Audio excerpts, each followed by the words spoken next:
औज़ु बिल्लाहि मिनश्शैतानिर्रजीम बिस्मिल्लाहिर्रहमानिर्रहीम।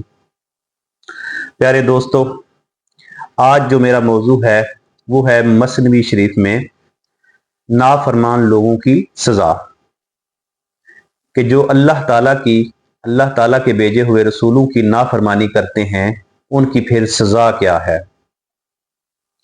अगर वो समझ जाए तो उनके लिए इनाम ही इनाम, और अगर वो अपने भेजे हुए रसूल पर जो उनकी तरफ भेजा गया हो उसकी अतायत नहीं करते बल्कि उसको सताते हैं और उसकी दी हुई शरीयत पर अमल भी नहीं करते बल्कि उसको बुरा भला कहते हैं, तो फिर उनके लिए सज़ा भी बहुत सख्त है। जैसा कि हज़रत मौलाना रूमी फरमाते हैं कि हज़रत नूह अलैहिस्सलाम अल्लाह रब्बुल इज़्ज़त के बड़े बरगज़ीदा पैगंबर थे और आपने अरसा दराज तक कौम को दीन की तबलीग की, और इस तबलीग के नतीजे में सिर्फ चंद लोग थे जिन्होंने आप पर इत्माद किया और आप पर ईमान लाए। यहां तक कि आपकी अपनी औलाद में से भी ईमान ना लाया। एक बेटा उनका इतना आपके मुखालिफ था कि आपकी हर बात को रद्द करता था, जिसका नाम कन्नान था। तो इसमें हजरत मौलाना जलालुद्दीन रूमी जो हैं वो फरमा रहे हैं कि इलाही मैंने इन्हें साल से तबलीग कर रहा हूं और इन पर मेरी तबलीग का कोई असर नहीं हो रहा और ना ही ये हक को कबूल कर रहे हैं। ये वो दुआ है जो हजरत नूह अलैहिस्सलाम ने अल्लाह ताला के यहाँ की। अल्लाह ताला के सामने गिड़गिड़ा कर जब उन्होंने कहा कि मैं साल से इनकी खिदमत कर रहा हूं, इनके लिए आपके पैगामात को पेश कर रहा हूं, इनको बता रहा हूं कि शरीयत क्या है और आपका क्या हुक्म है, लेकिन ये बात मानने वाले ही नहीं हैं और मुझे तरह तरह की तकलीफें देते हैं, तो या अल्लाह पाक तू इनको हलाक कर दे। मतलब कि इतना अरसा तबलीग करने के बावजूद चंद लोगों ने सिर्फ आप पर ईमान लाया, जिस वजह से आप इतने दिल बर्दाश्त हुए कि आपने अल्लाह से ये बद्दुआ कर दी इन लोगों के लिए कि या अल्लाह पाक इनको अब हलाक कर दे, अब ये मेरे बस में नहीं है। अल्लाह रब्बुल इज़्ज़त ने हजरत नूह अलैहिस्सलाम की जानब वही नाज़िल फरमाई और फरमाया कि ए नूह एक बहुत बड़ी कश्ती तैयार करो और जितने भी आप पर ईमान लाए हुए लोग हैं उन सबको इकट्ठा करो और इनको कश्ती में सवार करो और इस दुनिया में जितने भी जानदार हैं उन सब के जोड़े भी इसमें अपने साथ सवार कर लो। तो ऐसा ही हुआ। हजरत नूह अलैहिस्सलाम ने एक कश्ती बनाना शुरू कर दी।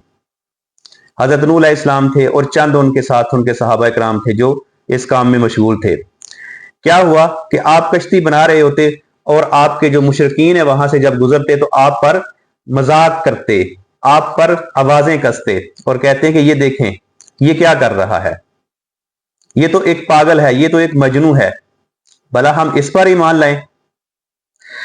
हजरत नूह अलैहिस्सलाम का बेटा कनान कफार में से था। हजरत नूह अलैहिस्सलाम ने उसको बहुत समझाया कि बेटा आप हमारे साथ सवार हो जाओ, हमारे साथ आ जाओ, अल्लाह ताला आप पर रहम करेगा और अल्लाह ताला का आप पर इनाम होगा और आप इस अजाब से बच जाओगे। लेकिन कनान था कि उसके बिल्कुल समझ में ही नहीं आ रही थी कि उसका वालिद क्या कह रहा है। वो इतना रदा हुआ था, इतना मगरूर था कि उसने कहा मैं तो तैराकी जानता हूं, मुझे आपके रब के इस पानी से क्या डर।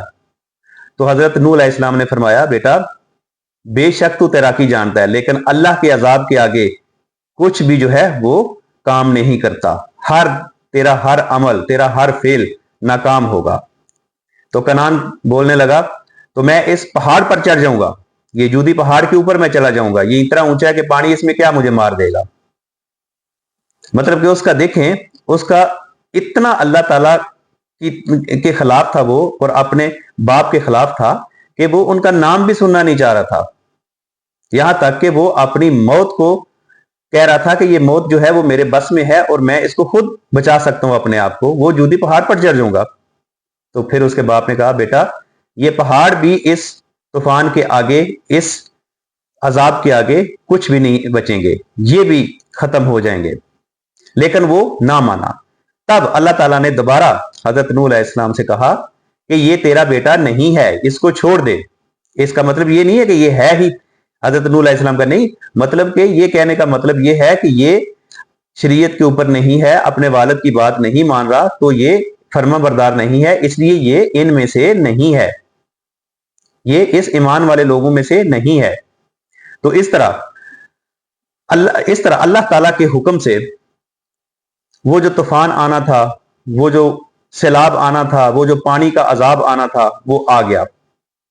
और इतना ज्यादा पानी आया कि पहाड़ क्या, मैदान क्या, दरख्त क्या, हर चीज को उसने तहस नहस कर दिया।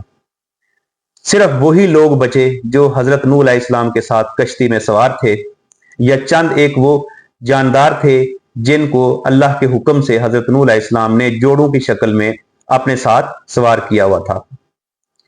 और वही कनान जिसको इतना ज्यादा अपने ऊपर घमंड था, वो भी तबाह बर्बाद और जलीलो ख्वार हो गया। क्योंकि जब अल्लाह ताला का अजाब आता है तो वो किसी को नहीं देखता। अल्लाह ताला की जहां पे रहमत बहुत बड़ी है, वहां पे वो कहार और जब्बार भी है। तो इसलिए अल्लाह ताला की रहमत के ऊपर ईमान रखें और उसके कहार और जब्बार होने से डरें, खौफ खाएं। इसलिए इस पूरे वाक़े का जो हजरत जलालुद्दीन रूमी ने फरमाया है, इसका मकसद यह है कि यह जरूरी नहीं कि अगर बाप नेक हो तो बेटा भी नेक होगा, और हर शख्स अपने अमाल का जवाब दे खुद होगा। अल्लाह रब्बुल इज्जत का अजाब उन लोगों के लिए होता है जो हक को तस्लीम करने से इनकार करते हैं। ऐसे लोग खुद भी भटके हुए होते हैं और दूसरों को भी राह हक से भटकाने की कोशिश करते हैं। फिर जब इनकी सरकशी हद से बढ़ जाती है तो अल्लाह रब्बुल इज्जत उन्हें तबाह बर्बाद कर देता है। और जिन लोगों के कलूब पर अरसा दराज की तबलीग भी कुछ असर नहीं करती, इनके कलूब पर अल्लाह रब्बुल इज्जत की जानिब से मोहर लगा दी जाती है। तो दुआ है कि अल्लाह ताला हमें अपने नेक और फर्माबरदार और अनाम याफ्ता लोगों में शुमार करे और हमारे ऊपर अपना खास करम और रहमत नाजल फरमाए। आमीन सुम्मा आमीन। अस्सलामु अलैकुम व रहमतुल्लाहि व बरकातुहू।